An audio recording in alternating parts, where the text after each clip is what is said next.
when we started this channel of production, I said to you that when I wrote the Mean Streets books, I received quite a lot of mail, and a lot of these mails were from children from serving policemen, and many of them said to me, because they read my books, it's the first time that they actually understood what was happening. Now, I also have to say I'm not an Englishman by birth. I'm trying to speak English here. Not my usual Afrikaans and a little bit of French, which I know. And today we have someone very special here. We have Jacqui. And Jacqui cannot be showing a video here because she lives in Port Elizabeth and sadly the wind is blowing. And with that went a bandwidth. And so you will have to make do to see me and to see a picture of Jax. Jax, is that true? That's absolutely true. This is South Africa and Port Elizabeth where the wind blows every day, all day. If it doesn't, we know there's something wrong. But it's known as the friendly city as well. I remember there's that old joke, it's the second windiest city in the world because the first one blew away or something like that. Pretty much, yes. I think we're only second to Cape Town for that. That's true, that's true. Now, I must tell you people here that Jax is very special because she read both our sponsor, George and James. She read probably all of his books, and she actually features in those books. I will reveal a few secrets about Jax here as we go along. And then she also read the Mean Streets books. Now, I must tell you, when I first met her, she had a confession. Jax, do you want to tell the people what you did with the Mean Street books? Because, to be fair, it's not so much what I did with them, it's what Gmail did with them. They ended up in my trash. And you admit that we offer. Absolutely. And just as well that I'm very astute with that sort of thing, that I do go digging around in my email trash bin quite often. So fortunately, I managed to find them again. Well, you found them and then you started reading them. And I just want to tell the listeners here, when Jax found those books and she read them and she came back to me with a very nice email, that was within a week of Melissa, my wife, passing. And I wish to state on record here that if Jax did not come into my life at that stage and talk to me non-stop, I'm telling you, 18, 20 hours a day for about a month, and then she got bored, I'm quite sure, I would have been dead. It was the most dreadful time of my life. I was really not in a good place in my life, and when Melissa died, a lot of hope died with it. And so I want to say to Jax, thank you. Jax, thank you very much. You saved my life. Well, I have to make an admission here, Chris, and put this on the record as well. Around about that same time, I'd gone through a pretty rough period myself, and Mean Streets and you brought some sanity to my life, and it gave me something to look forward to every day. And when I found out what had just happened to you with your late wife, it just kind of all made sense. And suddenly I had something to live for too. Yes, I think I'm quite right if I say that you really loved the Mean Streets books. I mean, you probably know more about them than what I do. Well, I must be honest here. They are on a shelf right next to my bed, and every opportunity that I have to punt them, when people come around to visit that don't know about Mean Streets, they get to hear about them. And I must say, I still, to this day, I'm absolutely enthralled. And very often I go back and reread. And man, it's something that changed my life, I've got to admit. Well, I do recall at one stage you said to me there was an incident which you found so funny, which wasn't actually funny. I think it's where the dead person of a body became alive. The zombie story. I had to run, and I ran quite far. That was absolutely brilliant. Well, it's good for the author to hear that, but I must tell you, in the years since we wrote those books, I've received a lot of mail, and I'm grateful for most, well, almost all of them. Here and there, we had some people who were a bit funny about things. Strangely enough, only 2 policemen had a huge problem with the books. A senior fellow, much older than me from a previous generation, really didn't think I was funny. He was actually exceedingly angry.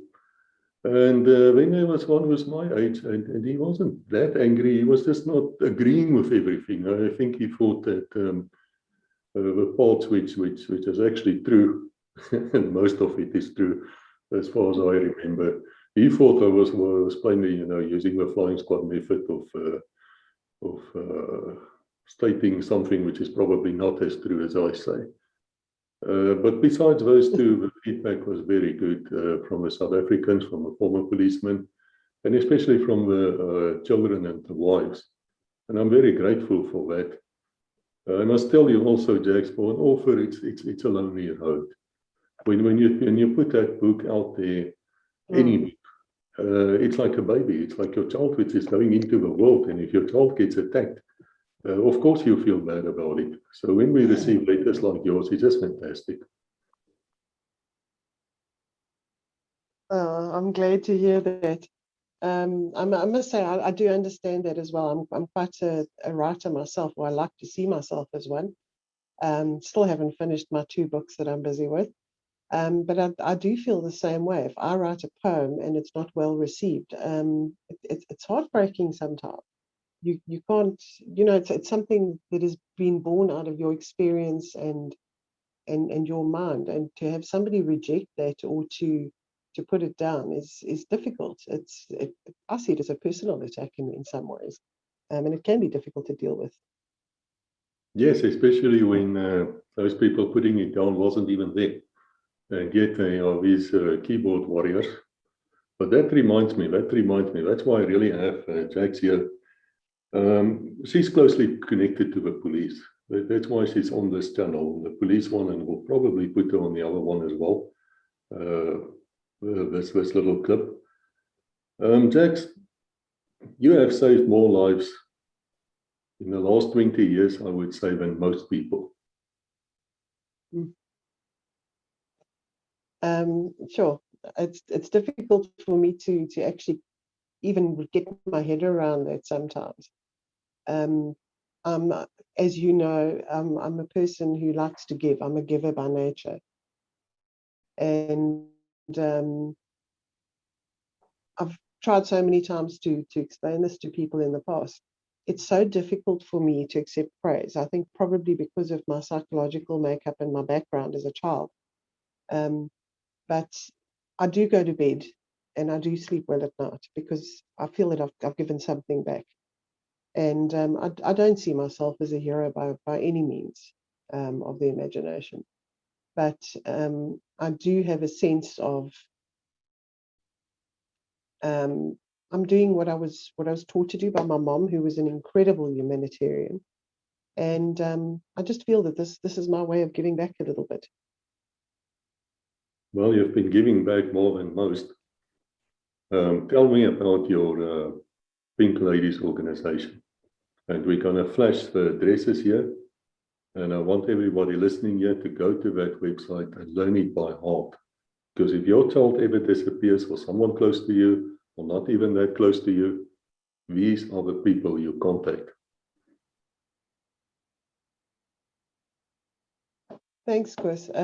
Yeah, our history is actually quite a sad history. My business partner and I were actually part of a crime forum at the time. We're going back to 2007 now. Prior to that, I was also involved in child advocacy and saving children, but in a completely different method. And Des and I were part of this forum when a young girl from Pretoria went missing. And she was unfortunately ultimately found. She'd been sexually assaulted and she'd been strangled, and her little body was thrown into a stormwater drain. And the day that she went missing, she was wearing a denim skirt and a pink top. And we were just absolutely horrified at what was happening. And Des and myself, I mean, Des is a grandmother. She's a pensioner now. And we just felt we needed to do something about this. And we had to draw a line somewhere in the sand and say, we really need to step up to the plate. And it wasn't 2 weeks later when our second child went missing in the Cape Town area. And this child, coincidentally or not, was wearing a pink top and blue denims as well. And Des and I just somehow that night we'd set up a chat room trying to debrief everybody. And we said, we need to do this, and we need to pull together the people that have been involved here. And that night, the Pink Ladies was born.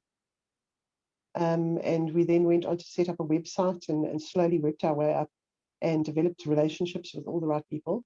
And here we are today, 15 years later, still doing it. And this Pink Ladies is a registered charity. And of course, there's no problems with the financial irregularities. That's what I mean. There's no such things. This is a genuine deal, a registered charity, something worth supporting. Absolutely. That's one of the things that we were very concerned about initially, because so many of these little missing people's groups were popping up all over the place. And a lot of them were not doing it for the right reasons. It was a glory mission. And we really felt we needed to formalize this thing properly. So we are registered as an NGO. We registered as an NPO, non-profit, public benefit organization, and strictly charity. We don't take drawings as far as salaries go. Most of the funding comes out of our own pockets as well. And the reason why we chose to be an NGO is because we wanted to have that freedom to act in certain spheres that we wouldn't have been able to if we were a government-based organization. So we effectively get to use a lot more resources and a lot more people, and we just found that was the right way to go about it. Nobody can tell us what to do. We operate strictly within the confines of the law, have an incredible working relationship with the police, and we just continue to go from strength to strength, fortunately, because we're involved with a lot of good people. And you're quite good at what you do. I think your track record of finding people, even if it's sadly not always alive, is outstanding. It is pretty good. We don't like to talk stats because there is no body in this country that accumulates stats on missing people. The stats that we see are only the police stats. But ours are more aligned to these because we work so closely with them now. And we do have a recovery rate in the region of 98%, which we are proud of. That is extremely good, Jax. You can really pat yourself on the back. This is fantastic. Tell me, are you only in Port Elizabeth? Absolutely not. We operate across the country. As I'm based in Port Elizabeth, used to be based in Johannesburg, and my partner is in Cape Town. And then we have volunteers literally across the country. We have over 100,000 volunteers now that come and go on a daily basis. And in fact, we also involved internationally. We were one of the groups that was asked to assist when Madeleine McCann went missing in Portugal. And we have assisted the Danish embassy. We've done quite a bit of work with the Khoisan Commission. Anybody who has a national in South Africa, we assist. In fact, I was recently, the interview that I think you've seen with a retired army colonel, it was one of his nieces recently that went missing, or cousins. And I assisted as best I could there as well. That was in Baltimore in the States. You know, when you talk about charitable work, what people sometimes don't realize is that there's always money involved. And there's nothing wrong with that. At the end of the day, these people are doing an excellent job. And if you should go to their website, you will find all the details, all the banking details. And I would ask you to donate as much as you can. Jax, do you wish to tell us a little bit more on how much money a charity like this needs and how much you will need to increase to help people even more than what you're doing right now? Yes, Chris. When we first started this up, my business partner and I decided we would never ever take money from the families that we assist. We just couldn't put a price tag on a child's life. And we felt that to ask a family for, to chip in financially to find their own child was just wrong. And the outer people to provide donations, although I must say many families that we've assisted do chip in as and where they can. And that always really, really touches our hearts, because we know that they're the least able to provide that sort of financial backing to us. A good portion of our grocery money as single moms and a grandmother have gone into this since we started. For the last 15 years, it's been that way. And it is very difficult. Our greatest costs are obviously for bandwidth and for cell phone calls and so on.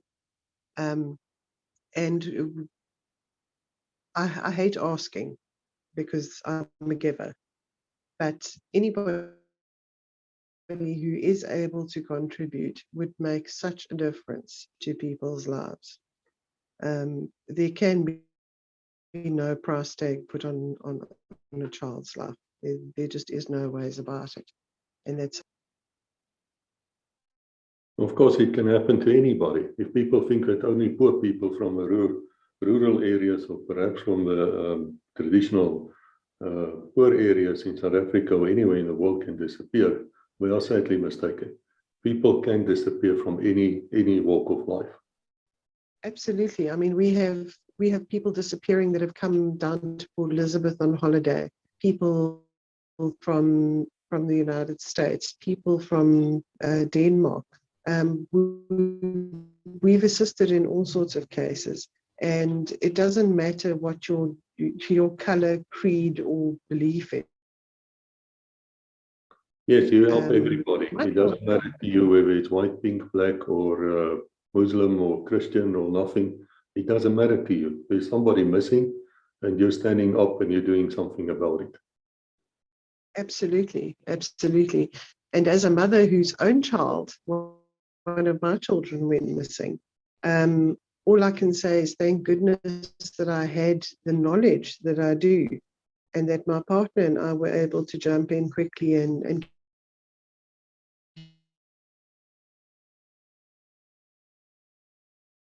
Have you lost me again?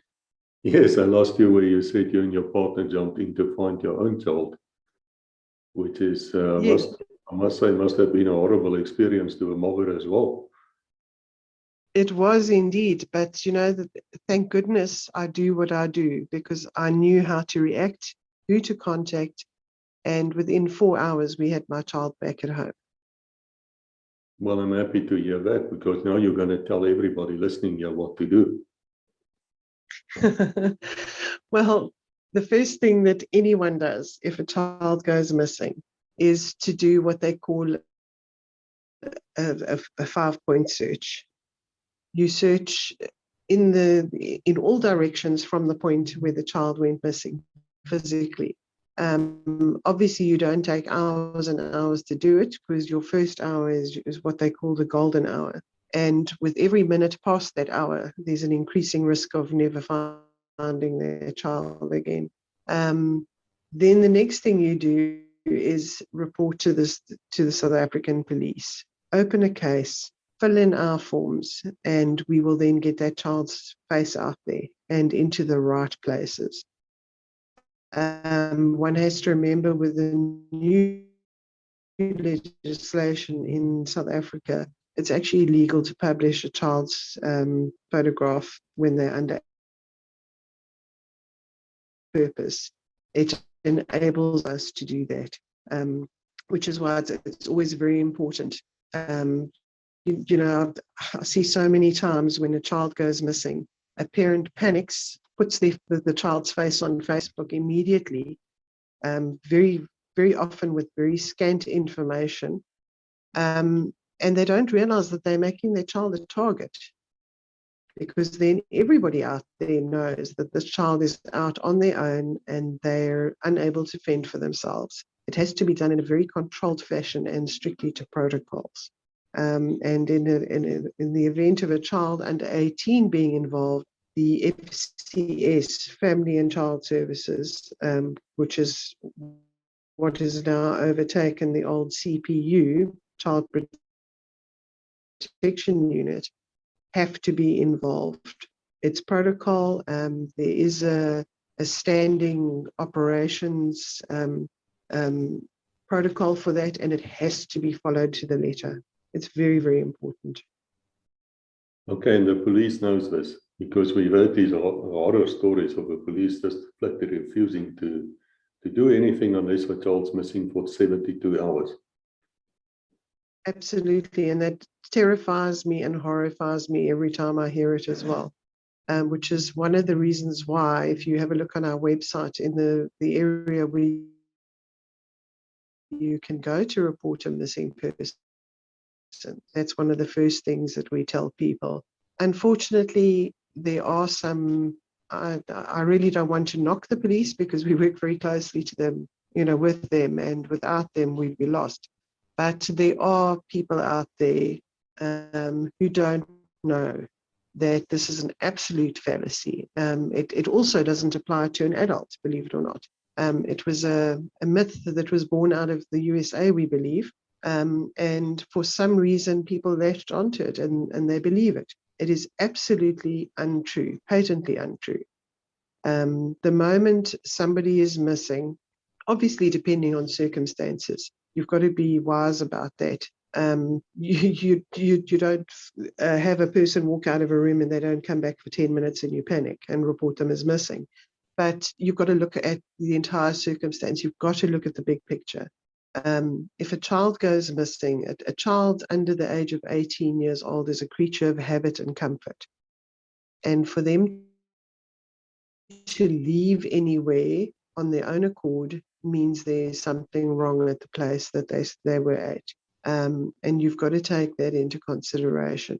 And then also, the younger a child is, the less able they are to fend for themselves and to take care of themselves. And you've then got to look at, was the child taken away by somebody?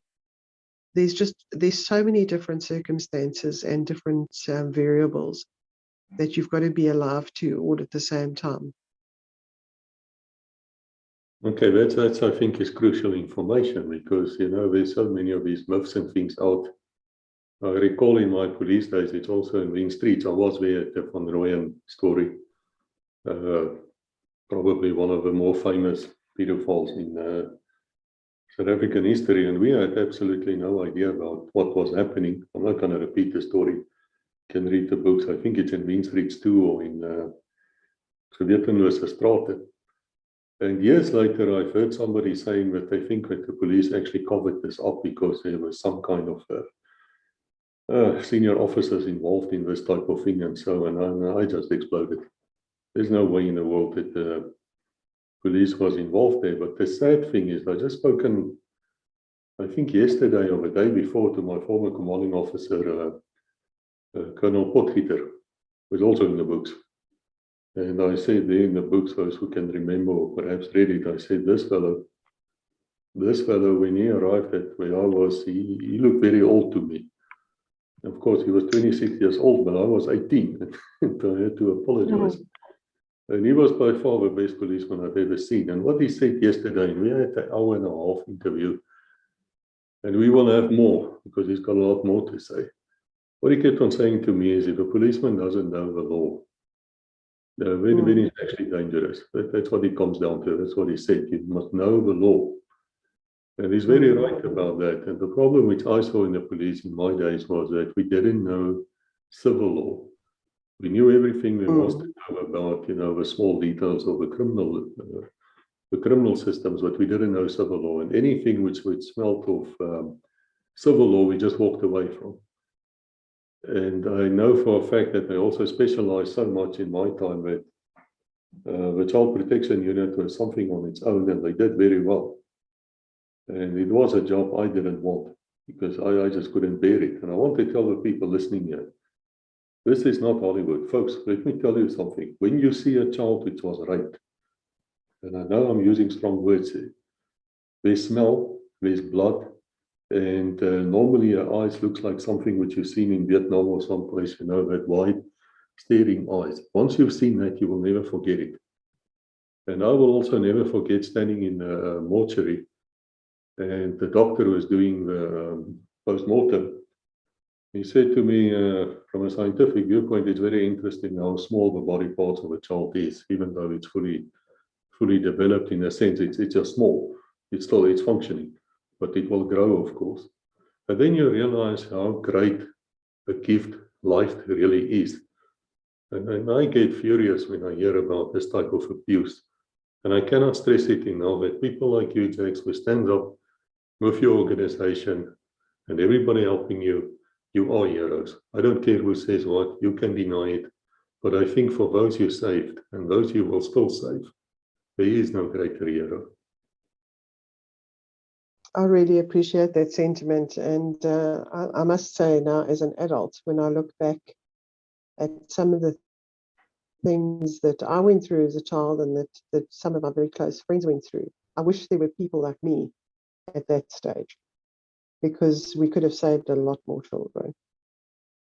This whole story about sexual abuse and harassment and so on being a taboo subject, which it still is in many circles. Most people won't admit to having a pedophile in the family, and for good reason, to a certain degree. But one has to talk about these things. It's there. There's no way you can get away from it. And to not arm your child with knowledge is actually doing them a big disservice. Yes, you're looking for trouble. I mean, and in law, I would even say you're negligent, because you know there's a chance it's going to happen. There's a very good chance, actually, because these people, especially on Facebook, I'm not on Facebook anymore, thank God. I've chased me away. But what can you tell us about Facebook, the dangers there? Can you give us a few basic Yes. I could talk about that for hours and hours. But what I'll do is I'll tie that into cell phone use and smartphones and so on, and generally social media and smart devices. Jackson, one of the things if I may say this, why don't we make a follow-up episode just about that? Yes, absolutely, we could. There's just so much to talk about. But what I will say now in short is, we often say in our lectures to parents, would you put a loaded 38 special in a child's hands and turn around, walk out the room and close the door? No, you wouldn't. No sane person would do that. And these parents often look at us in absolute horror and say, you're crazy. We'd never do that. And then I point out to them that their 4-year-old is sitting next to them with an Apple iPhone in his hand. And that is no different to putting a loaded gun in your child's hand. Explain. Because, most parents actually try to do well. And I remember myself when my son was still very small, I used to bring too much gifts, too many. and I think they try to do well, but they're also lazy. I know my wife Rebecca often said to me that they don't attend to their children often enough. No, I absolutely agree with you. People depend on too many things these days. People often joke that it takes a village to raise a child. I reckon it takes 3 or 4 villages to raise a child, for sure. And yes, a cell phone or a tablet or a PC for a young child can be very informative, can be educational, and it can open windows to their child that they would never be able to experience, in real life. I mean, how many of us can afford to travel overseas and so on in these days and ages? But at the same time, you've got to keep an eye on it. With something like that comes a huge amount of responsibility. One of the things we say is make a contract with your child. If you're paying for a cell phone and you're footing the bill for it, make a contract with your child and tell them that I'm giving you this device and you can use it responsibly. And the moment you don't, there will be measures that are taken. You can put blocking software on it. You can do all kinds of things to protect your child while still giving them that opportunity.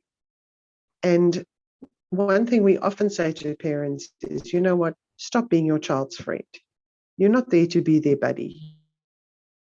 You're there as their protector and as their guardian. And you will not be popular. It's not a popularity contest. You're there to look after their lives.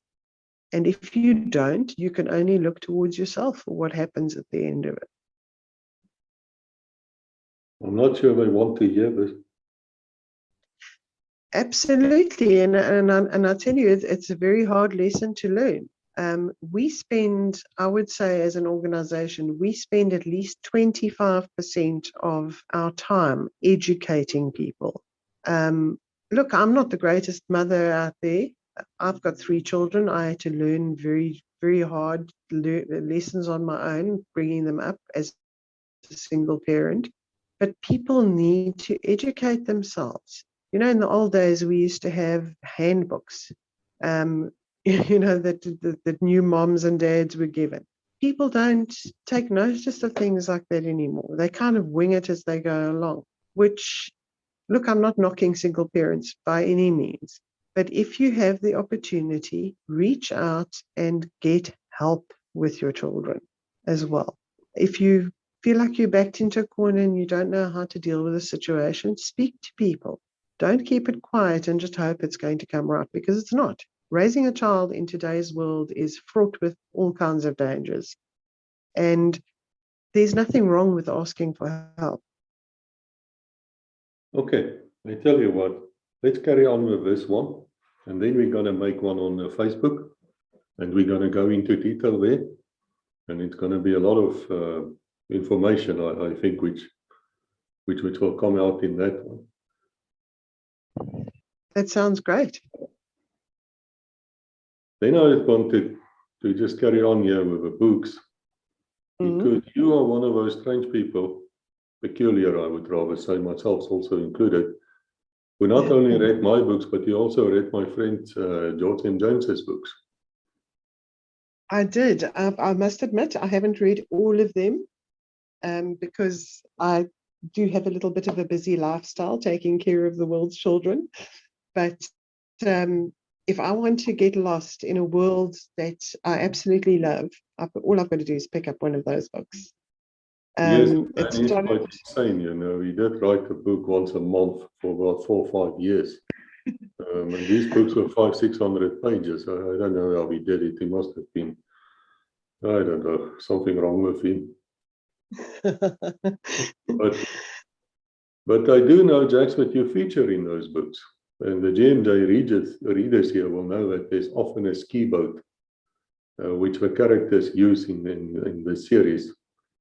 Now, may I say, I've studied the military, espionage, special forces, that type of thing all my life.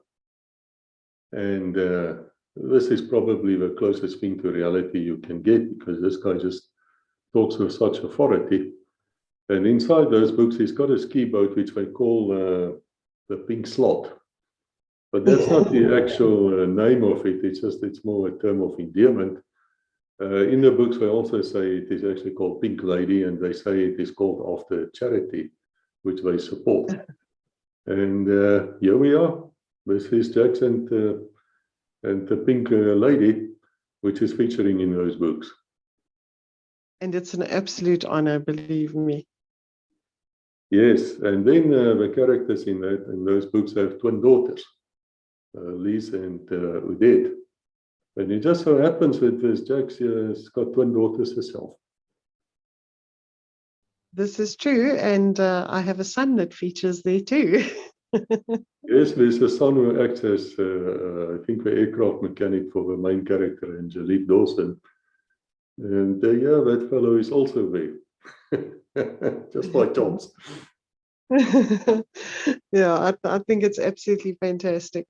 Actually, I'd like to mention something quite interesting here as well, and I think one of the reasons why the GMJ series just rings so true for me, and how I can immerse myself in it. I learned to read and write from a very young age. At 5, I was reading and writing fluently already. So I would get bored with the Jack and Jill books at school and so on. For me, it was much more fun to jump into bed with my dad and read the newspaper and hear about what was going on in the world and so on. So as a young avid reader, I teethed on things like James Hadley Chase and that sort of thing, while everyone else was reading naughty books. And as a very young child at boarding school, I started writing my own spy novel, which I was so incredibly proud of. And I finished it and took a big chance and gave it to one of my English teachers. And I said to her, please just read this and let me know what you think, because I had great aspirations of becoming this world famous writer. And this woman absolutely dashed my hopes. She called me into a private meeting, told me that there was no ways I could have experienced any of the things that I'd written about, and that she thought I'd copied them from somewhere. And I was so devastated by this. I mean, this was a woman I looked up to and who I wanted to be like, that I took my little book that I'd written behind the bicycle shed at school and I burnt it. And to this day, I regret doing that. But, you know, that was looking at it from a child's point of view. If that had happened to me as an adult, I would have laughed it off. And for many, many years, I never picked up a pen and wrote another story. And it was through meeting an author, a certain author who landed up in my trash bin, that I started writing again. So yeah, there's so many connections here and so much to talk about. Well, I recall Wilbur Smith, a very famous South African author.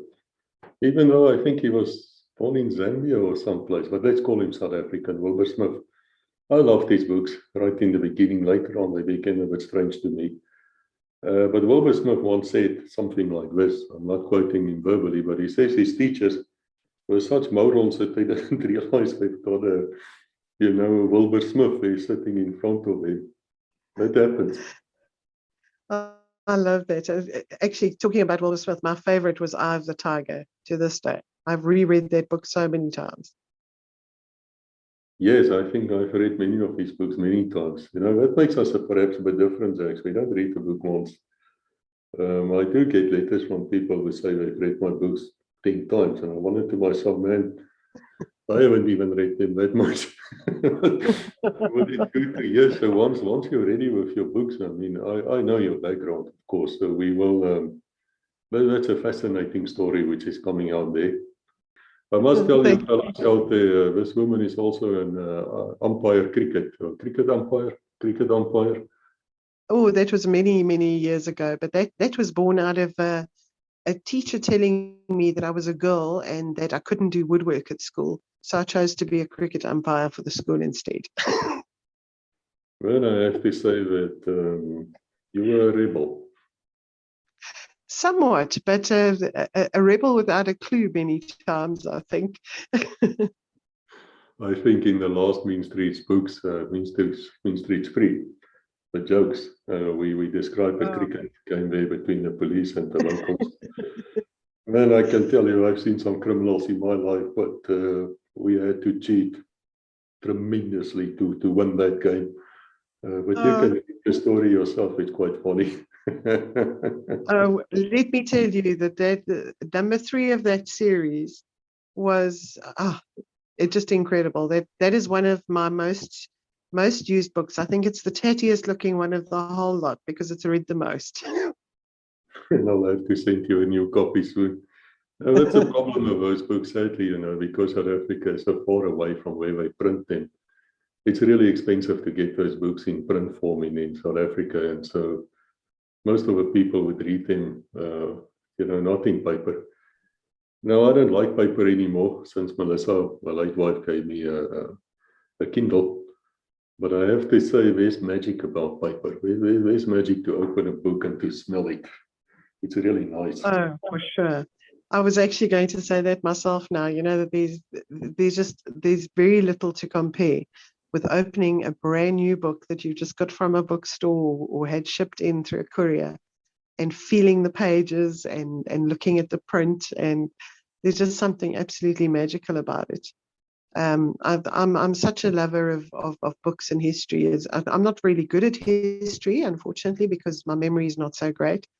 But I even have a book here by Charles Owen, his poetry that was written during the trek that my grandmother left to me, and it's signed by him, 1937, and it's one of my most prized possessions as well.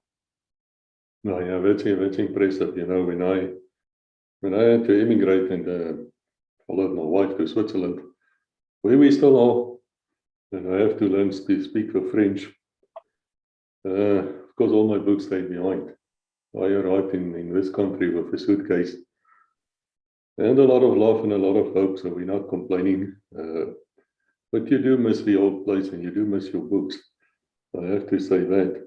But this brings me to a point, Jax. Your father, I believe, was a pilot, RAF pilot. That's right, my stepfather. He was in the RAF, and it was through coming to South Africa with the RAF that he fell in love with the country and ultimately moved here. He passed away quite a few years ago now, but I remember one of my great memories as a child was going through a cupboard, the forbidden cupboard in our house, that contained a lot of old gear, webbing and headsets and so on. And I would lose myself in that when he was away and didn't know that I was scratching through the cupboard. Excuse me. But I loved the smells and the feel. There's something about running your hands over a piece of military webbing that is just, you can feel the history. No, I must admit something. Yeah, I'm married to a peace knot. You know, a person who wants absolutely nothing to do with anything which is violent, which is rather strange if you know me. But even she admitted to me last night that a man in uniform can do something for a woman. Oh, wow. There's nothing to compare to a man in his step outs. And it's especially the Air Force and the Navy. My great-grandfather was in the Navy as well. And there's just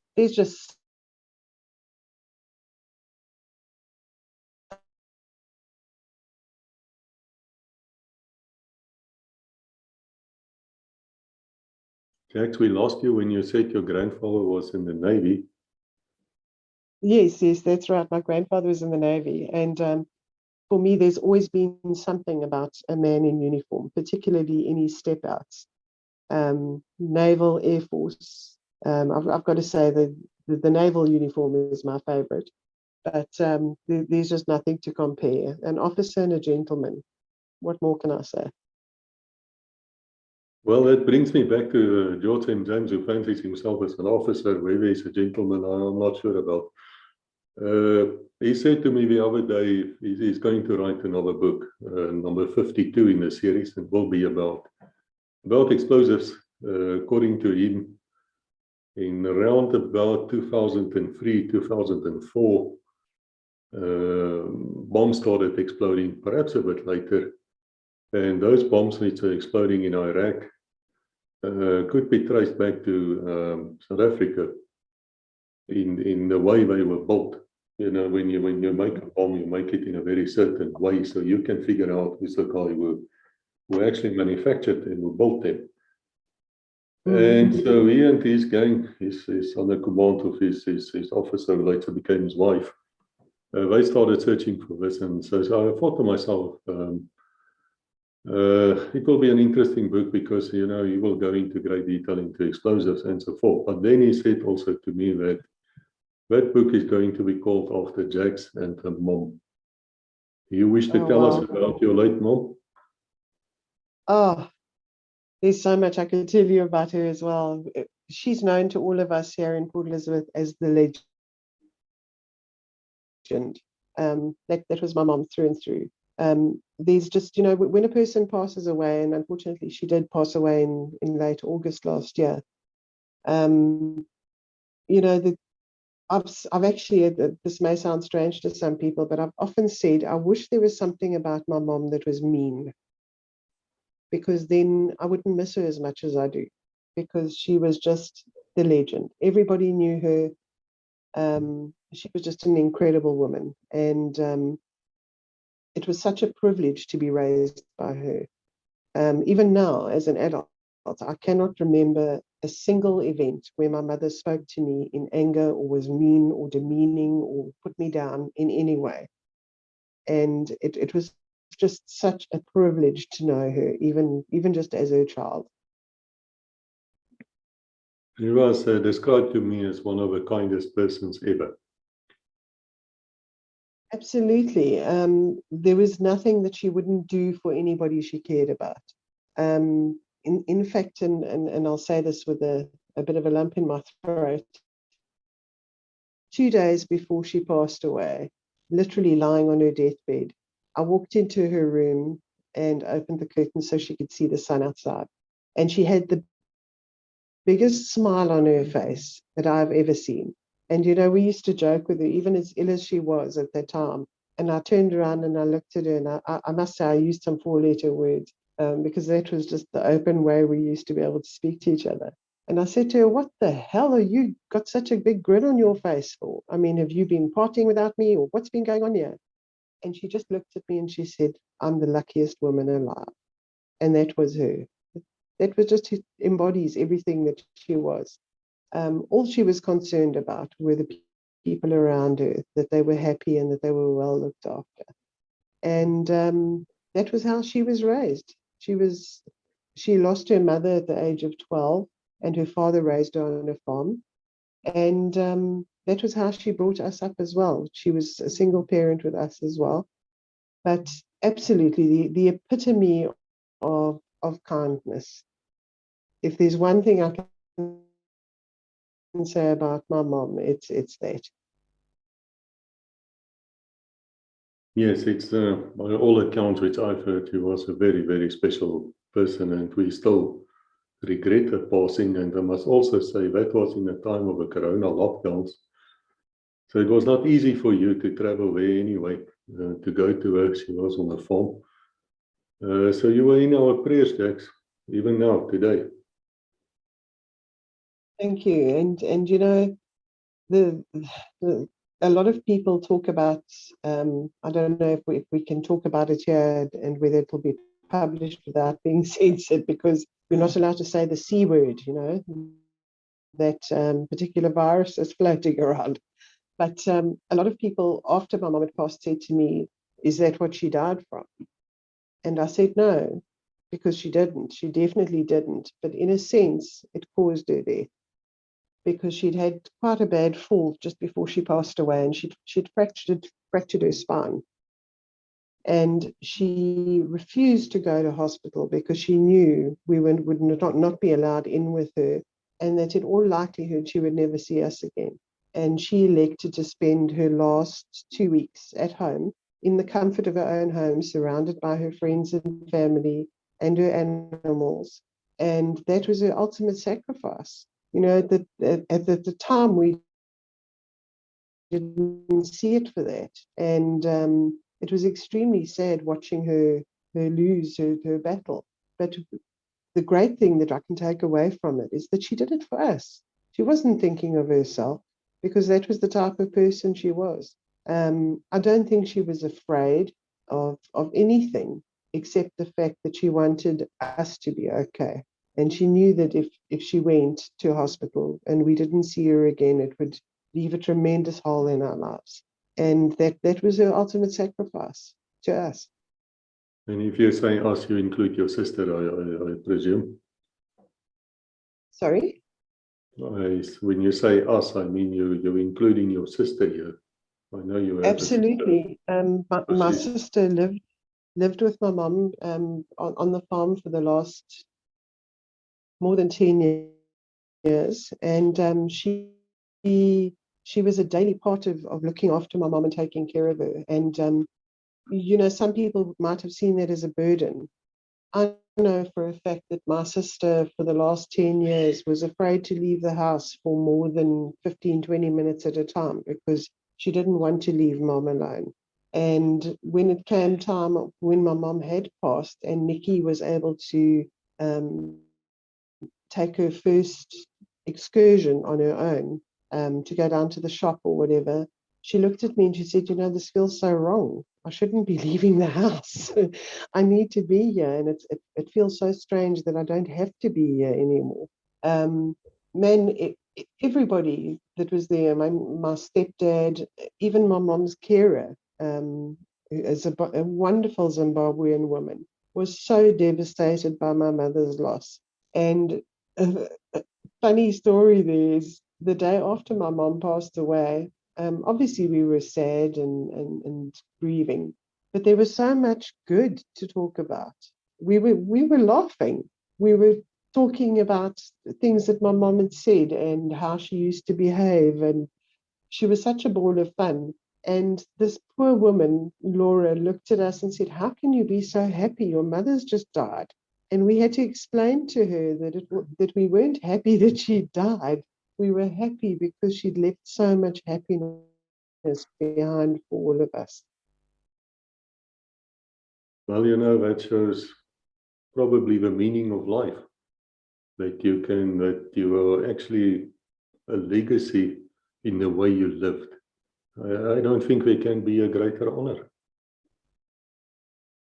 I don't think so. And I tell you, one day when I do leave the earth eventually, I just hope and pray that my children can say the same thing about me.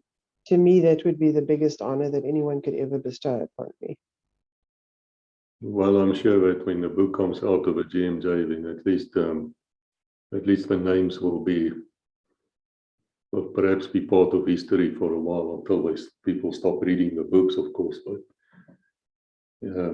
there's a fair chance that people will not stop reading the books, at least for a few decades, because the fellow is, sadly for me to say that all these predictions about terrorism in Africa, in sub-Saharan Africa, is now turning out to come true.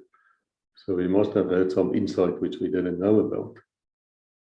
But Jax, I want to carry on to the next one, if you are able and ready to do so.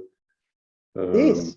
That we carry on with the Facebook and online. And we make a separate clip for that, however long it takes you, doesn't matter. But I'm going to stop this conversation here. Jax, thanks for coming online with us. I think we can also describe you as a true friend to the police.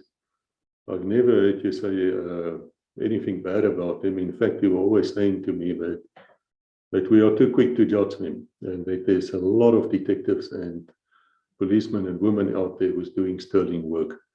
And I know that there's a lot of South Africans who don't want to hear this, but I have to ask you, if the police are that bad, why are the jails so full? Absolutely. And you know what? I think at the end of the day as well, a policeman can only do as much as he possibly can.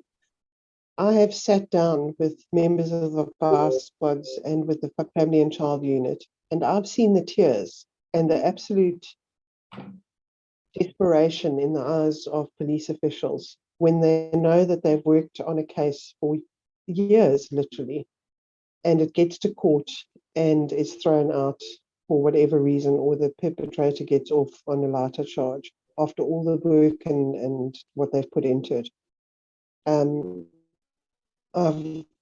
I've spent time with men and women who've had to sit through child pornography movies and videos looking for evidence. And it's something that you never let go of. You can't.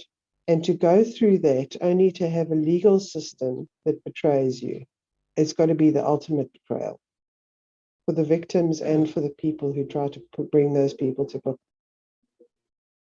Well, I can tell you as an ex-attorney that there is nothing in the world which angers people more than a legal system which is not applied fairly or the same. And so it happens then that you see people get off where they shouldn't get off, and it also happens that you see that some people get punished more than others. So you have to find the balance here. It's very hard. But the damn problem is, if that doesn't happen, then you start finding lynching, you're finding street justice, and then you have chaos. So that type of thing we should stay away from as far as possible. It's really bad, but I know there are good policemen out there where you can trust. I want to end this clip just by saying one thing. Somewhere in the books, in the Main Street books of Wetenlose Strate, which is word for word the same, it's just in English. Sorry, it's in Afrikaans. I recall a woman calling us there. We were still in the charge office, I think, in King Williamstown. And she said to us, we have to come and frighten a child. He is naughty. And the sergeant was extremely angry. Now, I was more than willing to go and frighten a child. I mean, I have a face to frighten a child. I can do that. You know, when you're 19 years old, you don't mind doing such things. But the sergeant was in his 50s, very experienced man, and he said, wow, he said, madam, don't ever say those words, because if your child is in trouble, let him come to the men and women in blue. Do not make him afraid of us. That can really bite you in the ass. Of course, he used much stronger words than that. It was quite an experience. And she started crying. But he was right. Absolutely. I can't agree with you more. I won't say who, but an extended family member of mine once I overheard saying to his child, don't worry, if a cop ever comes on this property, I'll beat him up and throw him out. And I was absolutely horrified. I actually cut that person off eventually. You know, that the police are literally what they call the blue line. It's the line between anarchy and a good life. And to ingrain that into a child when the police could be their last hope it's just insane. It's absolutely insane. Okay, just have one last question for you. If somebody do disappear, it doesn't matter age, you people can help, but they should not contact you without going to the police first and get you that authorization to do the picture thing. Am I correct? Look, they can contact us directly, and we will assist them. We see ourselves as a bridge between us, the public, and the police as well. So we do a lot of that sort of work. They can approach us first. We will certainly, no problem at all, even give it in writing to them if they need it, an explanation of how to go about it, how to get service and who to speak to, and we will guide them. And then once they have the information, we will give them our form, which is actually based on the SAP 55 form. So it's very easy to fill in. It's a lot shorter than the SAP 55, though. We've condensed it. And once that's filled in and they've made their case and they have all the details of the investigating officer and so on, then we'll put that flyer out for them, and it will have a massive reach. Okay, no, that's good. Well, I will close this one off with a joke.